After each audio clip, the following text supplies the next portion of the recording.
Welcome friends and welcome to ஐஸ்வர் crime story. மாமியார் மருமகளுக்குள்ள வர சண்டை என்னைக்குமே ஓயாது அப்படிங்கிறதுக்கு இந்த கேஸ் வந்து ஒரு சிறந்த உதாரணம். ஏன்னா மாமியார் மேல எவ்வளவு வெறுப்பு இருந்தா இந்த மாதிரி ஒரு கொடூரத்தை பண்ணியிருப்பாங்க அப்படிங்கிறத இந்த கேஸை நீங்க கேட்டு முடிக்கும் போது கண்டிப்பா உங்களுக்கு புரிய வரும். அப்படி கேரளாவில் நடந்த ரொம்பவே ஷாக்கிங்கான ஒரு கொடூரமான வழக்கை பத்தி தான் இன்னைக்கு நம்ம இந்த வீடியோல பேச போறோம். வீடியோவை எந்த ஒரு இடத்துலையுமே ஸ்கிப் பண்ணாம பாருங்க. அதுக்கு முன்னாடி நம்ம சேனலை இது வரைக்கும் நீங்க சப்ஸ்கிரைப் பண்ணலைன்னா மறக்காம சப்ஸ்கிரைப் பண்ணுங்க. வீடியோக்கு ஒரு லைக் குடுக்கலைன்னா, மறக்காம ஒரு லைக் குடுத்துருங்க. கேரள மாநிலம் திருவனந்தபுரம் மாவட்டத்துக்கு பக்கத்துல பாலராமபுரம் அப்படின்னு சொல்லிட்டு ஒரு ஏரியா இருக்கு. இந்த பாலராமபுரம் அப்படிங்கிற ஏரியாவுல நெறைய விவசாய நிலங்கள் இருக்கு. அங்க இருக்கிற மக்களோட பிரதான தொழில் என்ன அப்படின்னா, விவசாயம் பார்க்கறது மட்டும் தான். அந்த விவசாய நிலங்கள நம்பி தான் அங்க இருக்க உள்ளூர் மக்கள் வாழ்ந்துட்டு இருந்தாங்க. அப்படி இருக்கும்போது அந்த பாலராமபுரம் அப்படிங்கிற ஏரியாவுல, அந்த மாரி அந்த கிராமத்துல ஆடு, மாடு, கோழி அப்படின்னு சொல்லிட்டு வளர்ப்பு பிராணிகள எல்லாருமே வளர்த்துக்கிட்டு இருப்பாங்க. கிராமத்துல வாழ்ற விவசாய நிலங்கள் வச்சிருக்க எல்லாருமே ஆடு, மாடு, கோழி அப்படின்னு சொல்லிட்டு எல்லாத்தையுமே வளர்க்கறது வழக்கம் தான். அந்த மாரி தான் அந்த பாலராமபுரம் அப்படிங்கிற ஏரியாவுல வசந்தின்னு சொல்லிட்டு ஒரு 63 வயசுல ஒரு பெண் இருக்காங்க. இந்த வசந்திக்கு 2 மகன்கள் இருக்காங்க. வசந்தியோட கணவர் சில வருடங்களுக்கு முன்னாடி இறந்து போயிட்டாரு. அதுக்கப்புறம் இவங்க தான் கஷ்டப்பட்டு உழைச்சு அவங்க 2 பசங்களுக்கும் திருமணம் பண்ணி வச்சாங்க. வசந்திக்கு 2மே பையன் தான். ஒரு மகனுக்கு அவங்க கணவர் இருக்கும்போதே திருமணம் பண்ணி வச்சுட்டாங்க. அப்படி திருமணமான முதல் பையன் என்ன பண்றாங்க அப்படின்னா, வேற ஒரு ஊர்ல போய் அவங்க மனைவியோட வாழ ஆரம்பிச்சுட்டாரு. இப்ப வசந்திய அவங்க 2வது மகனுக்கு திருமணம் பண்ணி வச்சிருக்காங்க. அப்படி 2வது மகனுக்கு திருமணம் பண்ணி வச்சுட்டு, அவங்க கூடயே தான் வசந்தி வாழ ஆரம்பிக்கிறாங்க. 2வது பையன் கூட வாழ்றது மட்டும் இல்லாம, அடிக்கடி முதல் மகனோட வீட்டுக்கும் போயிட்டு வருவாங்க வசந்தி. தன்னுடைய 2 மகன்களோட வீட்லயும் மாறி மாறி இருந்துகிட்டு வந்தாங்க. ஆனா அதிகமா வசந்தி அவங்க 2வது மகன் கூட தான் வாழ்ந்துகிட்டு இருந்தாங்க. இப்படி இருக்கும்போது வசந்தியோட 2வது மகனுடைய பேர் ரெதீஷ் குமார். அந்த ரெதீஷ் குமாருக்கு பல வருடங்களுக்கு முன்னாடி திருமணம் பண்ணி வச்சுட்டாங்க. ரெதீஷ் குமாருக்கு சுகன்யா அப்படிங்கிற ஒரு பெண்ண திருமணம் பண்ணி வச்சிருக்காங்க வசந்தி. இப்படி 2வது மகனுக்கு திருமணமாகி அவரோட லைஃப் வந்து ரொம்ப நல்லபடியா தான் போயிட்டு இருக்கு. வசந்தியும் பக்கத்துல இருக்க விவசாய நிலங்களுக்கு வேலைக்கு போவாங்க. மேலும் வசந்தியோட வீட்லயும் ஆடு, மாடு இந்த மாரி வளர்ப்பு பிராணிகள் எல்லாமே இருக்கு. காலையில நேரமா எந்திரிச்சு வசந்தி அந்த ஆடு, மாடுகளுக்கு தீவனம் குடுப்பாங்க. மேலும் அந்த ஆடு, மாடுகள மேய்ச்சலுக்கு கூட்டிட்டு போறது, பால் கறக்கிறதுன்னு சொல்லிட்டு எல்லா வேலையுமே வசந்தி தான் பார்த்துக்குவாங்க. மேலும் வசந்தி மாட்ல இருந்து பால கறந்து, தன்னோட வீட்டுக்கு தேவையான பால எடுத்துக்கிட்டு, பக்கத்துல ஒரு பால் பூத் இருக்கு. அங்க போய் அந்த பால ஊத்திட்டு திரும்பவும் தன்னுடைய வீட்டுக்கு வருவாங்க. வசந்தி எப்பவுமே காலையில 5 மணிக்கெல்லாம் எந்திரிச்சு அவங்களோட அன்றாட வேலைகள பார்க்க ஆரம்பிப்பாங்க. அன்னைக்கும் அது மாரி தான். சரியா மே 12, 2023 அன்னைக்கு காலையில எப்பவும் போல வசந்தி காலையில எந்திரிக்கிறாங்க. அவங்க வீட்ல வளர்க்கிற ஆடு, மாடு அப்படின்னு சொல்லிட்டு வளர்ப்பு பிராணிகளுக்கு தீவனம் வைக்கிறாங்க. காலையில எப்பவுமே அவங்க அன்றாடம் செய்யற எல்லா வேலைகளையும் செஞ்சுகிட்டு இருக்காங்க. அப்படி இருக்கும்போது மாட்ல பால கறந்து பக்கத்துல இருக்க பூத்ல போய் ஊத்திட்டு வரணும். அதுக்காக பால கறந்துட்டு தன்னுடைய வீட்டுக்கு தேவையான பால எடுத்து வச்சுட்டு சொசைட்டிக்கு கிளம்புறாங்க. அப்படி பக்கத்துல இருக்க பால் பூத்துக்கு போன வசந்திக்கு என்ன நடந்துச்சு? இதுக்கப்புறம் மிகப்பெரிய கொடூரம் நடக்கப் போகுது அப்படின்னு சொல்லிட்டு வசந்திக்கு அப்ப தெரியல. என்ன பண்றாங்கன்னா, காலையில பாலெல்லாம் எடுத்துக்கிட்டு ஒரு பாத்திரத்துல ஊத்திக்கிட்டு அங்கருந்து கிளம்ப ஆரம்பிக்கிறாங்க. இந்த சொசைட்டி அவங்க வீட்ல இருந்து ரொம்ப தூரம்லாம் இல்ல. பக்கத்துல தான் இருக்கு. அதனால அவங்க எப்பவுமே நடந்து போய் தான் பக்கத்துல இருக்க பால் சொசைட்டில பால ஊத்திட்டு வருவாங்க. அன்னைக்கும் அதே மாரி தான். மே 12, 2023 காலையில பாலெல்லாம் எடுத்துக்கிட்டு நேரா அந்த சொசைட்டிக்கு போறாங்க. போயிட்டு அந்த சொசைட்டில பால ஊத்திட்டு திரும்பவும் தன்னுடைய வீட்டுக்கு கிளம்புறாங்க வசந்தி. அப்படி அவங்க வீட்டுக்கு வரதுக்கு கொஞ்சம் தூரம் தான் இருக்கு. கிட்டத்தட்ட சொசைட்டில இருந்து தன்னுடைய வீட்டுக்கிட்டயே வந்துட்டாங்க. ஒரு 1/2 கிலோமீட்டர் தான் இருக்கும். அந்த டைம்ல மணி 6 தான் ஆயிருக்கு. விடியற்காலை 6 மணி. அந்த டைம்ல மக்கள் நடமாட்டம் ரொம்பவே குறைவா இருந்திருக்கு. அப்பதான் கொஞ்சம் கொஞ்சமா மக்கள் எந்திரிச்சு வெளிய வர ஆரம்பிச்சாங்க. அதுக்குள்ள இவங்க பால் சொசைட்டில பால ஊத்திட்டு தன்னுடைய வீட்டுக்கு அந்த பாத்திரத்த எடுத்துக்கிட்டு வந்துகிட்டு இருக்காங்க. இப்படி ஆட்கள் நடமாட்டம் குறைவா இருக்கிற அந்த இடத்துல திடீர்னு ஒரு மர்ம நபர் வந்து வசந்திக்கு முன்னாடி நிக்கிறாங்க. இப்ப வசந்திக்கு என்ன பண்றது அப்படிங்கிறது சுத்தமா புரியல. யார் இது திடீர்னு நம்ம முன்னாடி வந்து நிக்கிறாங்கன்னு சொல்லிட்டு ரொம்பவே அதிர்ச்சி அடையறாங்க. மேலும் அந்த நபரோட கையில ஒரு இரும்பு கம்பி இருக்கு. இத பார்க்கும்போது ஒரு பெண்மணி, அதுவும் அந்த பெண்மணிக்கு 63 வயசு. இப்படி திடீர்னு காலங்காத்தால ஒரு நபர் இரும்பு கம்பியோட வந்து நிக்கும்போது, அவங்க ரொம்பவே பயப்பட ஆரம்பிக்கிறாங்க. அவங்க சுதாரிக்கிறதுக்குள்ள அந்த இரும்பு கம்பிய வச்சிருந்த மர்ம நபர் ஓங்கி அவங்க தலையிலேயே அடிக்கிறாங்க. ஒரு அடி தலையில விழுந்தோனயே அவங்க சுதாரிச்சுக்கிட்டாங்க. மேலும் அவங்க கையில வச்சிருக்க பாத்திரத்த வச்சு தலையில மேற்கொண்டு அடி விழக்கூடாதுன்னு சொல்லிட்டு தடுக்குறாங்க. அதுக்கப்புறம் வசந்தி வச்சிருந்த பாத்திரத்த அவங்க தலையில தடுக்குறாங்க. அந்த மர்ம நபர் அடிக்கிற எல்லா அடியுமே அதுக்கப்புறம் அந்த பாத்திரத்துல விழுகுது. இந்த பாத்திரத்த வச்சு வசந்தி தடுக்குறாங்கன்னு தெரிஞ்சதுக்கு அப்புறம் அவங்க கையிலேயே அடிக்க ஆரம்பிக்கிறாங்க. அதுக்கப்புறம் கால்லயும் ஒரு அடி விழுகுது. கால்ல ஒரு அடி விழுந்ததுக்கப்புறம் தடுமாறி கீழ விழுகுறாங்க வசந்தி. இதுக்கப்புறமும் விடாம தலையில, கையில, கால்லன்னு சொல்லிட்டு அந்த இரும்பு கம்பிய வச்சு கொடூரமான முறையில தாக்குறாங்க. தாக்குற அந்த ஆள் யாரு அப்படின்னு சொல்லிட்டு வசந்திக்கு தெரியல. மேலும் அவருடைய டார்கெட் என்ன அப்படின்னா, வசந்தியோட காலா தான் இருந்திருக்கு. வசந்தியோட கால்லயே திரும்ப திரும்ப ஓங்கி கொடூரமான முறையில அடிச்சிருக்காரு. இதுல அங்கேயே அவங்களோட கால் வந்து எலும்பு முறிவு ஏற்பட்டு அந்த இடத்திலேயே உடைஞ்சிருது. கால் வந்து அப்படியே தொங்கி போயிருச்சு. நிக்க கூட முடியல. அந்த அளவுக்கு கால்லயே பலமா 40 தடவைக்கு மேல கொடூரமான முறையில அடிச்சிருக்காங்க. அதுக்கப்புறம் தோல் கிழிஞ்சு கால்ல இருந்து ரத்தமும் வர ஆரம்பிக்குது. வலி தாங்க முடியாம வசந்தி கதற ஆரம்பிக்கிறாங்க. கதறி துடிக்க ஆரம்பிக்கிறாங்க. இப்படி அவங்க கத்துற சவுண்டு அக்கம் பக்கத்துல இருக்க எல்லாருக்குமே கேட்க ஆரம்பிக்குது. காலையில 6 மணி. எல்லாருமே அப்பதான் எந்திரிச்சு அவங்க அன்றாட வேலைகள பார்த்துக்கிட்டு இருக்காங்க. இப்ப இப்படி ஒரு பெண்ணுடைய அலறல் சத்தம் கேட்கும்போது எல்லாருமே வீட்டுக்குள்ள இருந்து வெளிய ஓடி வராங்க. இப்படி மக்கள் வீட்ல இருந்து வெளிய ஓடி வரத பார்த்த அந்த மர்ம நபர் என்ன பண்றாங்கன்னா, அங்கிருந்து வேகமா ஓட ஆரம்பிக்கிறாரு. இப்படி ஒரு பெண்ண கால்லயே அடிச்சுட்டு, தலையிலயும் அடிச்சுட்டு ஓடுறத அங்க இருக்கிற மக்கள் நெறைய பேர் பார்த்துருக்காங்க. இருந்தாலும் மின்னல் வேகத்துல அந்த நபர் அங்கிருந்து தப்பிச்சு போயிடுறாரு. இப்படி தப்பிச்சு போறத அங்க இருக்க மக்கள் எல்லாருமே பார்த்துருக்காங்க. நெறைய பேர் அவங்கள பிடிக்கிறதுக்கு கூட ட்ரை பண்ணியிருக்காங்க. இருந்தாலுமே அவங்கள பிடிக்க முடியல. உடனே என்ன பண்றாங்கன்னா, வசந்தி கிட்ட போய் பார்க்குறாங்க. அவங்க கால்ல கொடூரமான முறையில தாக்கப்பட்டு, ரத்தம் வெளியேறி கதறி துடிச்சுக்கிட்டு இருக்காங்க. உடனடியா அவங்கள ஹாஸ்பிட்டலுக்கு அனுப்புறாங்க. உடனடியா இத பத்தி போலீஸ்க்கும் தகவல் குடுக்குறாங்க. வசந்தி கிட்ட வந்து விசாரணை பண்ணும்போது அவங்க ஒரு கம்ப்ளைண்ட் குடுக்குறாங்க. ஆனா அந்த கம்ப்ளைண்ட்ல என்ன தாக்குனது யாருன்னு சொல்லிட்டு எனக்கு தெரியாது. யாரோ ஒரு மர்ம நபர் இரும்பு கம்பிய வச்சு என்னுடைய கால், தலை, கை அப்படின்னு சொல்லிட்டு எல்லா இடத்துலயுமே அடிச்சிருக்காங்க. அது யாருன்னு சொல்லிட்டு நீங்க கண்டுபிடிக்கணும்னு சொல்லிட்டு அவங்க ஒரு கம்ப்ளைண்ட்ட குடுத்துடுறாங்க. மேலும் வசந்திய திருவனந்தபுரம் அரசு மருத்துவமனைக்கு அனுப்பி வச்சிருக்காங்க. அங்க அவங்களுக்கு தீவிர சிகிச்சை அளிக்கப்பட்டிருக்கு. மேலும் கால்ல கட்டு போட்டிருக்காங்க, தலையில கட்டு போட்டிருக்காங்க. டாக்டர் என்ன சொல்லியிருக்காங்கன்னா, கொடூரமான ரத்த வெறி ஊறிப்போன ஒருத்தனால தான் இப்படி அடிக்க முடியும். ரொம்ப நாளா இந்த பெண்ண பழிவாங்கணும் அப்படிங்கிற எண்ணத்துல இருக்க ஒருத்தர்னால மட்டும் தான் இப்படி அடிக்க முடியும். 63 வயசான பெண்ணுடைய கால் எலும்பே உடைஞ்சு போயிருச்சு. இனி அவங்க எழுந்து நடக்கிறதே கஷ்டம். கால் வந்து அப்படியே நிக்க கூட முடியல.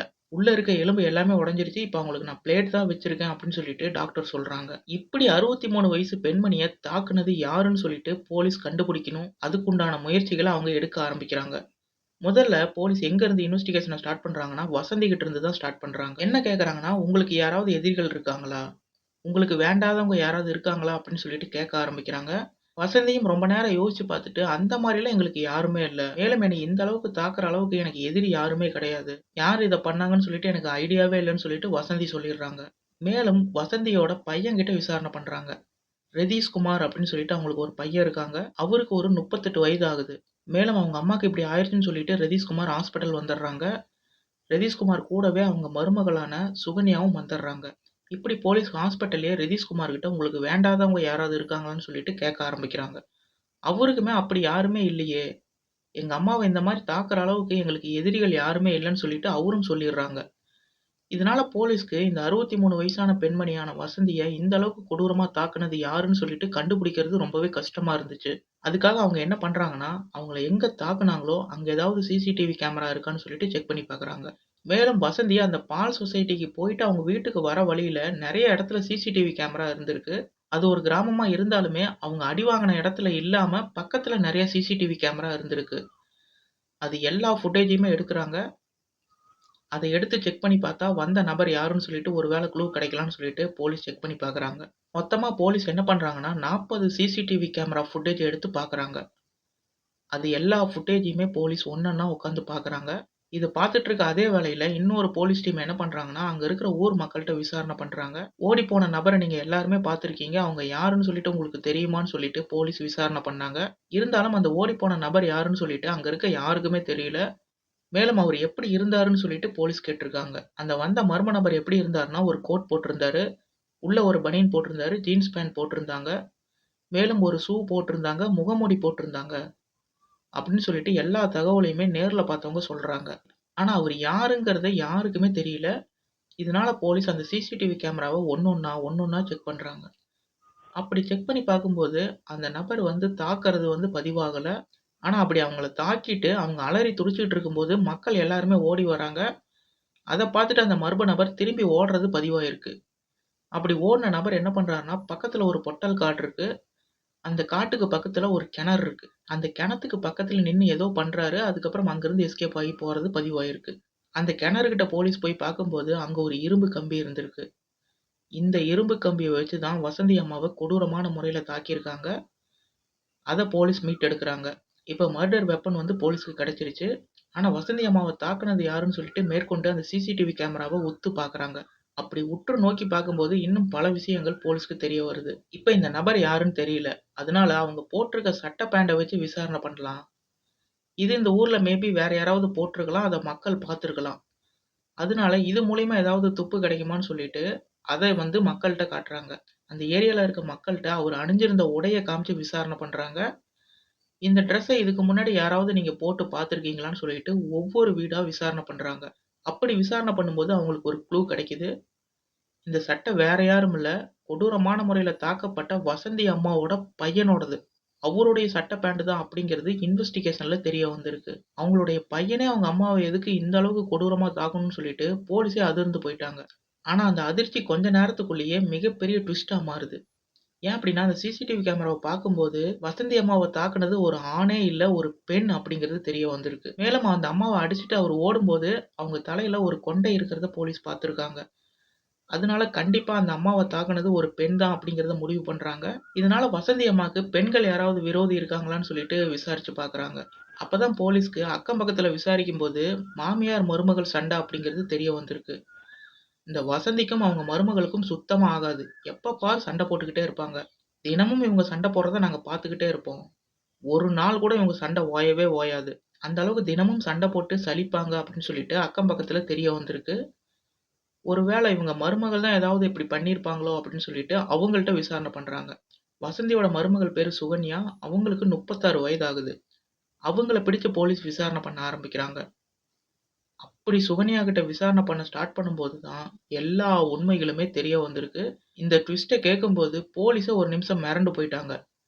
ஒரு பெண் வந்து தன்னுடைய மாமியார பழிவாங்கறதுக்காக இந்த அளவு எக்ஸ்ட்ரீம் லெவலுக்கு போவாங்களா? இப்படியெல்லாம் கூட யோசிச்சு இந்த மாரி ஒரு கொடூரத்த பண்ணுவாங்களான்னு சொல்லிட்டு போலீஸே அதிர்ந்து போயிட்டாங்க. கடைசியில வசந்தி அம்மாவ கொடூரமான முறையில தாக்குனது நான் தான். அதாவது வசந்தி அம்மாவோட மருமகள் சுகன்யா தான் அப்படிங்கிறத போலீஸ் கண்டுபிடிக்கிறாங்க. இத கண்டுபிடிச்சு எவிடன்ஸ காமிச்சு விசாரிக்கும்போது, சுகன்யா முதல்லயே ஒத்துக்கிறாங்க. நான் தான் என்னுடைய மாமியார தாக்குனேன் அப்படிங்கிறத அவங்க ஒத்துக்கிட்டாங்க. எதுக்காக ஆண் வேஷம் போட்டு உங்க மாமியார தாக்குனீங்க? இந்த அளவுக்கு கொடூரமா கால உடைச்சு அவங்கள கொடூரமா அடிக்கிறதுக்கு என்ன காரணம்? எதனால இந்த மாரி பண்ணீங்கன்னு சொல்லிட்டு போலீஸ் கேட்கும்போது தான், நடந்த எல்லாத்தையுமே சொல்ல ஆரம்பிக்கிறாங்க. அப்படி 36 வயசான சுகன்யா, அதாவது வசந்தி அம்மாவோட மருமகள். அவங்க போலீஸ்கிட்ட என்ன கன்ஃபஸ் பண்ணாங்க அப்படிங்கிறத இப்ப டீட்டெயிலா பார்த்துரலாம். முதல்ல இந்த ரெதீஷ் குமாருக்கு சுகன்யாவ திருமணம் பண்ணி வச்சுடுறாங்க. திருமணம் பண்ணி கொஞ்ச நாள் மட்டும் தான் இவங்களோட லைஃப் வந்து நல்லா போயிருக்கு. கூடவே தான் இந்த வசந்தி அம்மாவும் இருந்திருக்காங்க. ஆனா என்ன ஒரு பிரச்சனை அப்டின்னா, இந்த ரெதீஷ் குமார் வந்து போதை பழக்கத்துக்கு அடிமையா இருக்காரு. இந்த போதை பழக்கத்துக்கு ரொம்பவே வந்து அடிமையா இருக்காரு. கல்யாணம் ஆகி கொஞ்ச நாள்லயே குடிப்பழக்கத்துக்கும் அடிமையா இருக்காரு. தினமும் குடிச்சிட்டு வந்து தன்னுடைய மனைவியான சுகன்யாவ போட்டு அடிக்கிறது தான் அவருடைய பிரதான தொழிலாவே இருந்துச்சு. வேலைக்கும் சரியா போறதில்ல. தினமும் குடிச்சிட்டு வந்து அவங்க மனைவிய போட்டு அடிச்சு கொடுமைப்படுத்துறாரு. ஒரு கட்டத்துல சுகன்யா கோச்சுக்கிட்டு அவங்க அம்மா வீட்டுக்கே போயிடுறாங்க. அதுக்கப்புறம் நல்லவ மாரி நடிச்சு அவங்க வீட்ல போய் சொல்லி, திரும்பவும் சுகன்யாவ தன்னுடைய வீட்டுக்கே கூட்டிட்டு வந்துருவாரு ரெதீஷ் குமார். இப்படியே தன்னுடைய கணவர் தினமும் அடிச்சு துன்புறுத்திட்டு இருந்திருக்காரு சுகன்யாவ. இது சுகன்யாக்கு ஒரு கட்டத்துல ரொம்பவே வெறுப்பாயிருச்சு. மேலும் ரெதீஷ் குமார் மேல அதிக கோவம் வரதுக்கு காரணம் என்ன அப்படின்னா, அவங்க அம்மா சொல்றத மட்டும் தான் அவரு கேட்கறாரு. திருமணம் ஆனதுக்கு அப்புறமும் மனைவி சொல்றத கேட்காம அவங்க அம்மா சொல்றத மட்டும் தான் கேட்டுக்கிட்டு இருக்காரு. மேலும் இவங்களுக்குள்ள அடிக்கடி சண்டை வரும்போது, அவங்க அம்மா வந்து அதாவது ரெதீஷ் குமாரோட அம்மா, ரெதீஷ் குமாருக்கு தான் சப்போர்ட் பண்றாங்க. மாமியார் வந்து தன்னுடைய மகனுக்கு தான் சப்போர்ட் பண்றாங்க. மருமகளுக்கு சுத்தமா சப்போர்ட் இல்ல. இதனால மாமியார் மருமகளுக்கு சுத்தமா ஆகுறதில்ல. தினமும் தண்ணீய போட்டுட்டு வந்து தன்னுடைய பையன் அடிக்கிறான். அத தட்டி கேட்கறதுக்கு அவங்க அம்மாக்கு எந்தவித துணிச்சலுமே இல்ல. மருமகளான என்ன திட்டி தீர்க்குறாங்க. இதுதான் அந்த அம்மா மேல எனக்கு எரிச்சல் வரதுக்கு மிக முக்கியமான காரணம் அப்படின்னு சொல்லிட்டு போலீஸ் கிட்ட சொல்லியிருக்காங்க. இந்த வெறுப்பு நாளுக்கு நாள் அதிகமாயிட்டே போயிட்டுருக்கு. அதே மாரி ரெதீஷ்குமாரும் அதிக அளவுல குடிச்சிட்டு வந்து தன்னுடைய மனைவிய அடிக்கிறதும் அதிகமாயிட்டே போயிருக்கு. இந்த கட்டத்துலலாம் வசந்தி என்ன பண்றாங்கன்னா, அவங்க மகனுக்கு ஃபுல் சப்போர்ட் பண்றாங்க. மேலும் என்னுடைய மகன எதுவுமே சொல்லாதன்னு சொல்லிட்டு, மருமகளான சுகன்யா கிட்ட சொல்ல ஆரம்பிக்கிறாங்க. அப்பதான் சுகன்யா வெறுப்போட உச்சகட்டத்துக்கே போயிட்டாங்க. எதனால கோவப்படுறாங்கன்னா, அவங்க மகன ஒழுங்கா வளர்க்க துப்பில்ல. மேலும் இந்த மாரி வளர்த்து குட்டிச்சுவராக்கி வச்சிருக்காங்க. அந்த மாரி ஒரு பையன நமக்கு திருமணம் பண்ணி வச்சிருக்காங்க. மேலும் அவன் குடிச்சிட்டு வந்து தினமும் நம்மள போட்டு அடிக்கிறான். அவன திட்டி ஒரு நல்வழிக்கு கொண்டு வராம, அவன கண்டிக்கிற என்ன போய் திட்ட ஆரம்பிக்கிறாங்க. அவன இந்த நிலைமைக்கு ஆக்குனதே அவங்க அம்மா தான். மேலும் எங்க வீட்ல சண்டை வரும்போதெல்லாம் அவங்க பையனுக்கு சப்போர்ட் பண்ணி, பண்ணி அவன வந்து ரொம்பவே கெடுத்துட்டாங்க. மேலும், மேலும் அவன் குடிக்கு அடிமையாயிட்டு தான் போயிட்டுருக்கான். என்ன அடிக்கிறதும் அதிகமாயிட்டே போயிட்டுருக்கு. மேலும் அவங்க அம்மா சொல்றத மட்டும் தான் அவன் கேட்டுக்கிட்டு இருக்கான். அவன் கெட்டு குட்டிச்சவரா போறதுக்கே அவங்க அம்மா தான் காரணம்னு சொல்லிட்டு ஒரு கட்டத்தில எனக்கு தோண ஆரம்பிச்சது. ரிதீஷ்குமார் மேல வர கோவத்த விட அவங்க அம்மா மேல தான் எனக்கு பல மடங்கு கோவம் அதிகமா வந்துச்சு. அதனால தான் அவங்களுக்கு தக்க பாடம் புகட்டணும்னு சொல்லிட்டு நான் முடிவு பண்ணேன். இந்த மாரி பையன குட்டிச்சவரா ஆக்குனதுக்கு அவங்க அம்மா தான் காரணம்னு சொல்லிட்டு அவங்கள அடிக்கிறதுக்கு நான் வெயிட் பண்ணிட்டு இருந்தேன். அந்த மாரி டைம்ல தான் மே 12, 2023 அந்த மாரி தான் மே 12ஆம் தேதி பால் பூத்துல பால் ஊத்துறதுக்காக போயிருக்காங்க. இவங்க வீட்டுக்கு தேவையான பாலெல்லாம் எடுத்து வச்சுட்டு அந்த சொசைட்டிக்கு போயிருக்காங்க. காலையில 6 மணி அப்படிங்கிறதுனால ஆட்கள் நடமாட்டம் அவ்வளவா இருக்காது. இதனால இந்த டைம்ல வசந்திய தாக்குறது தான் கரெக்ட்ன்னு சொல்லிட்டு அவங்க மருமகள் முடிவு பண்றாங்க. வசந்தி வீட்ல இருந்து பால் பூத்துக்கு கிளம்பி போனதுக்கப்புறம், இவங்க வீட்ல ரெடியாக ஆரம்பிக்கிறாங்க. என்ன பண்றாங்கன்னா, அவங்க கணவனோட ட்ரெஸ் எல்லாத்தையுமே எடுத்து போடுறாங்க. அவங்க கணவருடைய கோட்டு, அவங்களோட சட்டை, பேண்ட், ஜீன்ஸ் பேண்ட் எல்லாத்தையுமே எடுத்து போடுறாங்க. அத போட்டுக்கிட்டு அவங்க கணவருடைய ஷூவையுமே எடுத்து மாட்டிக்கிறாங்க. அதுக்கப்புறம் யாருன்னு சொல்லிட்டு அடையாளம் தெரியக்கூடாதுன்னு சொல்லிட்டு ஒரு முகமூடியும் போட்டுக்கிறாங்க. கடைசியா ஒரு இரும்பு கம்பி எடுத்துக்கிட்டு தான் அங்க ஒளிஞ்சிட்டு இருக்காங்க. இப்படி வசந்தி அம்மா பால் சொசைட்டிக்கு போயிட்டு திரும்பவும் தன்னுடைய வீட்டுக்கிட்ட வரும்போது, எதிர்ல போய் நின்றுருக்காங்க. அதுக்கப்புறம் மனசுக்குள்ளேயே, "உன் மகன இந்த அளவுக்கு குட்டிச்சவரா பண்ணிட்டு, உன் மகன நான் நல்வழிக்கு கொண்டு வரணும்னு பார்த்தா, நீ என்னையவே திட்டுறியான்னு" சொல்லிட்டு ஓங்கி தலையிலேயே அடிச்சிருக்காங்க. அதுக்கப்புறம் கை, கால்கள்னு சொல்லிட்டு கொடூரமான முறையில தாக்கியிருக்காங்க. கால்ல பல வாட்டி அடிச்சதுல அவங்க கால் எலும்பு முறிவு ஏற்பட்டிருக்கு. காலே உடைஞ்சு போயிருச்சு. மேலும் கால்ல இருக்க சதையெல்லாம் கிழிஞ்சு அங்கேயே ரத்தம் வர ஆரம்பிக்குது. அதுக்கப்புறம் தான் அவங்க அலறி துடிக்க ஆரம்பிக்கிறாங்க. அவங்க சவுண்ட கேட்டு அக்கம் பக்கத்துல இருக்க எல்லாருமே வந்திருக்காங்க. உடனடியா சுகன்யா எல்லாரும் வரத பார்த்துட்டு, அங்கருந்து தப்பிச்சு ஓட ஆரம்பிக்கிறாங்க. ஓடி போகும்போது பக்கத்துல இருக்க கிணத்துக்கிட்ட அந்த இரும்பு கம்பிய தூக்கி போட்டு அங்கருந்து எஸ்கேப் ஆயிடுறாங்க. மேலும் அந்த அம்மா இப்படி அலறி துடிச்சுக்கிட்டு இருக்கும்போது போலீஸ்க்கு இன்ஃபார்ம் பண்ணிட்டாங்க. போலீஸும் வந்துடுறாங்க. மக்கள் கூடிடுறாங்க. அப்ப வீட்டுக்கு பக்கத்திலேயே இருக்க ரிதீஷ்குமாரும் அம்மாக்கு என்ன ஆச்சுன்னு சொல்லிட்டு அவரும் பதட்டமா ஓடி வந்திருக்காரு. ஆனா சுகன்யா எந்தவித பதட்டமும் இல்லாம அமைதியா வந்தத போலீஸ் அங்க பார்த்துருக்காங்க. அப்பவே போலீஸ்க்கு சுகன்யா மேல ஒரு சின்ன டவுட் இருந்துச்சு. ஏன்னா, அவங்கள இந்த அளவுக்கு கொடூரமா தாக்கிட்டு தான் அந்த ட்ரெஸ் எல்லாம் கழட்டி வச்சுட்டு, அதுக்கப்புறம் ஒண்ணுமே தெரியாத மாரி அங்க வந்து நின்றுருக்காங்க. இது எல்லாமே போலீஸ் விசாரணையில சுகன்யா சொல்லிட்டாங்க. இப்படி மாமியார கொடூரமான முறையில இரும்பு கம்பியால தாக்குன மருமகள கைது பண்றாங்க போலீஸ். இந்த இடத்துல சுகன்யாக்கு பழி வாங்குற எண்ணம் வந்து ரொம்பவே உச்சகட்டத்துல இருந்திருக்கு. முதல்ல அவங்க பையன் கெட்டு குட்டிச்சவரானதுக்கு அவங்க அம்மா தான் காரணம். அவன ஒழுங்கா வளர்க்காம எனக்கு கட்டி வச்சு என்னுடைய வாழ்க்கையுமே இப்ப சீரழிஞ்சு போயிருச்சு. ரதீஷ்குமார் என்ன அடிச்சு கொடுமைப்படுத்தும் போதெல்லாம் இதுக்கு காரணமான அவங்க அம்மா மேல தான் எனக்கு கோவம் அதிகரிச்சது. அதனால தான் அவங்கள இந்த மாரி நான் பண்ணேன்னு சொல்லிட்டு அவங்க போலீஸ்ல வாக்குமூலம் குடுத்துருக்காங்க. இப்ப மருமகளான 36 வயதான சுகன்யாவ கைது பண்ணி சிறையில அடைச்சிருக்காங்க. இந்த கேஸ்ல இருந்து என்ன தெரிஞ்சுக்கலாம்னா, மாமியார், மருமகள் சண்டை எல்லா வீட்லயும் இருக்கிறது தான்.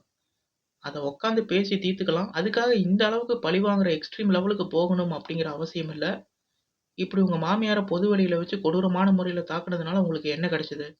என்னதான் ஆள் மாறாட்டம் பண்ணி அவங்க கணவரோட ட்ரெஸ்ஸையே எடுத்து போட்டு தன்னை மறைச்சு அவங்கள கொடூரமான முறையில தாக்குனாலும், சிசிடிவி கேமரா மூலியமா மாட்டிட்டாங்க சுகன்யா. ஆனா இப்படி சுகன்யா ஒரு பக்காவான பிளான போட்டு, திட்டம் போட்டு தன்னுடைய மாமியார தாக்கியிருக்காங்க அப்படிங்கிறத அவங்க கணவனான ரதீஷ்குமார்னால நம்பவே முடியல. மேலும் சுகன்யா இத பிளான் போட்டு தான் பண்ணியிருக்காங்க. தான் மாட்டிக்க கூடாதுன்னு சொல்லிட்டு தன்னுடைய கணவரோட உடைய போட்டுக்கிட்டு தான் போய் தாக்கியிருக்காங்க. சாதாரணமா உணர்ச்சி வசப்பட்டு பண்ற கிரைமுக்கும், பக்காவா பிளான் போட்டு பண்ற கிரைமுக்கும் நெறைய டிஃபரெண்ட் இருக்கு. அத போலீஸ் வந்து வேறு வேறு கோணத்துல பார்ப்பாங்க. தண்டனைகளும் அதுக்கு தகுந்த மாரி அதிகமா தான் இருக்கும். இந்த கேஸ பத்தி நீங்க என்ன நினைக்கிறீங்க? மருமகளான சுகன்யா பண்ணது சரியா? இல்ல அவங்க மாமியார் அவங்க மகனுக்கு சப்போர்ட் பண்ணது சரியா? இதுல யார் பக்கம் நியாயம் இருக்குன்னு சொல்லிட்டு உங்களோட கருத்துக்கள கமெண்ட்ல சொல்லுங்க.